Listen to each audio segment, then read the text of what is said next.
Magandang araw po sa lahat ng ating mga kabarangay. Tayo po ay nandito sa Torrijos Municipal Crisis Management Center kung saan ay isinasagawa po ng National Center for Legal Aid sa pamumuno po ni Attorney Roy Reig. Ito pong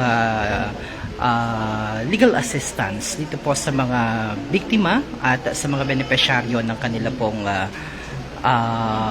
organisasyon. Kaya alamin ho natin ano po ba ang pinakalayon nitong National Center for Legal Aid at papaano ho kayo nakakatulong sa ating mga kababayan, particular dito sa ginagawa po ninyo na pagbisita sa lalawigan po ng Marinduque. Okay. Actually po, ang National Center for Legal Aid, mula noong 1973 nang mabuo yung Integrated Bar of the Philippines, kasama na po siya bilang isa sa mga committee, no? So yun ang Free Legal Aid Committee. Ang kanyang pakay ay upang magbigay ng libreng serbisyo legal, no? This on a purely voluntary basis, no? So bawat po chapter ng IBP meron kaming Legal Aid Committee. Ngayon, nagiging problema lang po kasi nung ganong programa, since it's voluntary, medyo minsan mahirap humanap ng mga volunteer lawyers, no? But ito yung nakitang problema ng Supreme Court at last year inilabas na nga nila yung Unified Legal Aid Service o ang tinatawag nating ULAS. Sa ilalim ng ULAS, bawat abogado na hindi excluded ay kailangang mag-render ng 60 hours of free legal service to qualified beneficiaries for in every 3-year cycle, no? So yan po ay obligasyon ng mga abogado at meron yung mga panuntunan kung paano nila magagampanan yung kung sino ba yung tinatawag natin qualified beneficiary at paano natin ano ba yung mga serbisyo na pwede nilang gawin na libre. So yung pagbibigay ng payong legal, re-representa sa korte, paggagawa ng mga simpleng dokumento, pagnonotaryo. So lahat po yan pwede nilang gawin. Mga legal outreach tulad nitong ginagawa namin ngayon. Yan po ang mga free legal service na pwede namin iparating, no, sa mga qualified beneficiary.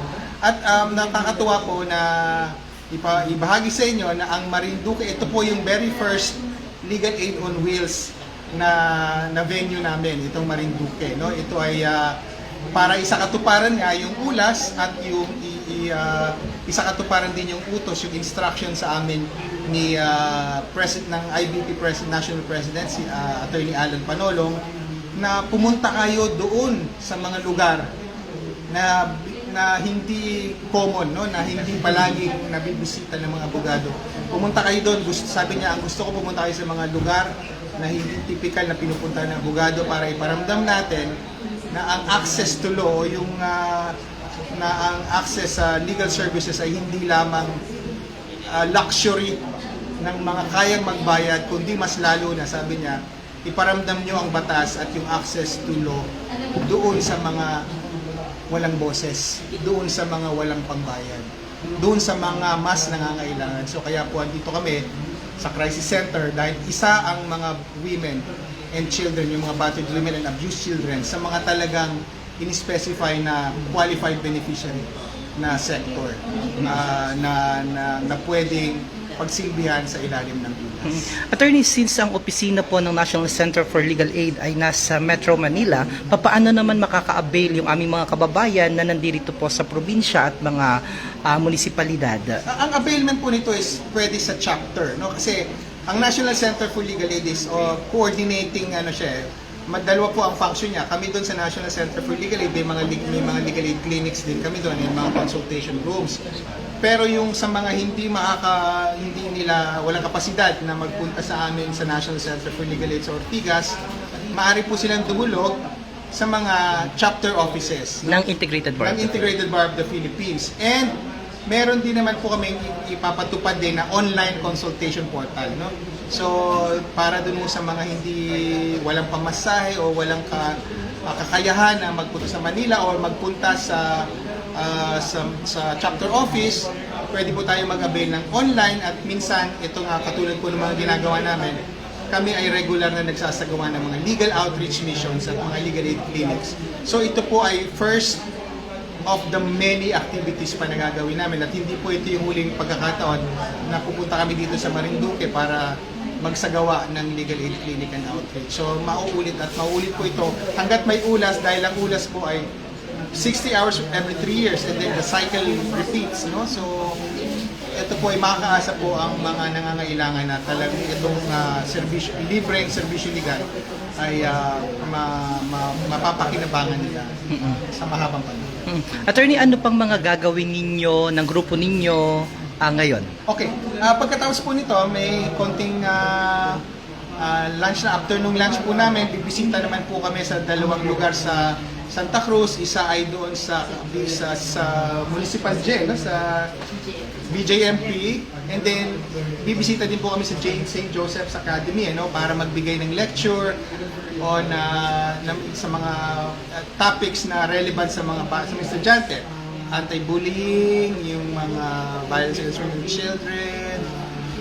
So yung mga ganun ho na mga magle-lecture tayo doon upang sila ay, ang tawag natin dito sa preventive litigation, meaning binibigyan na natin sila ng kaalaman sa batas tungkol sa mga bagay na potensyal na makakapag potensyal na krimen o yung makakapagdala sa kanila sa isang hindi magandang sitwasyon. So, para maiwasan yon, ang isip namin, mas magandang mapayuhan na sila in advance, hindi na nila gagawin yung krimen at mas maiwasan pa yung hindi natin gustong mga pangyayari.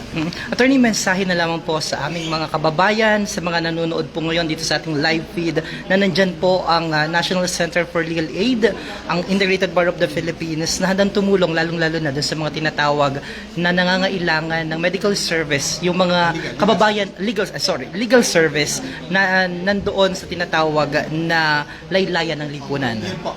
Maraming salamat po sa pagkakataon. Ang nice, ito po tulad ng gustong iparating ng ating National President si Alan Panolong. Tapos na po ang panahon na ang isip natin na mahal kumuha ng serbisyo legal. Hindi na po, yan po ay siguro yung masasabi kong lumang kaisipan na dahil ngayon po sa ilalim ng ulas at sa ilalim ng legal aid activities ng National Center for Legal Aid, IDP, ay makakaasa po ang ating mga kababayan na nasa laylayan, yung mga walang pambayad ng abogado, yung mga walang boses, yung mga underrepresented na dumulog lang po sila sa mga opisina, chapter offices, or sa National Center for Legal Aid at idulog nila doon ang kanilang mga pangangailangan legal. Kung yan man ay pagpapanotaryo, pagpapagawa ng mga simpleng dokumentong legal, humihingi ng payo sa isang problema at humihingi ng representasyon sa korte, ay sa abot po na aming makaya, matutulungan namin.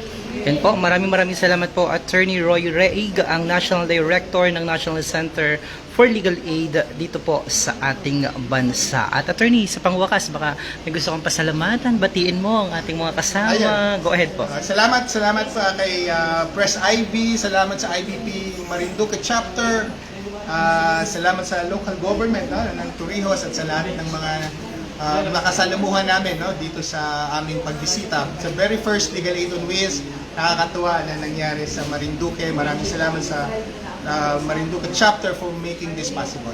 Ayan, yan po ang ating nakasama si Attorney Roy Reig, ang National Director nga po ng National Center for Legal Aid sa ating pong bansa. At sa pagpapatuloy po ng gawain na magbibigay po sila ng ilang mga items sa ating pong mga beneficiary nitong Torrijos Municipal Crisis Management Center.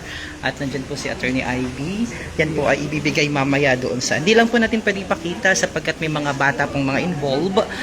Pero gayon pa man ay iba-blurred po namin mamaya pag nilabas po namin yung mga larawan.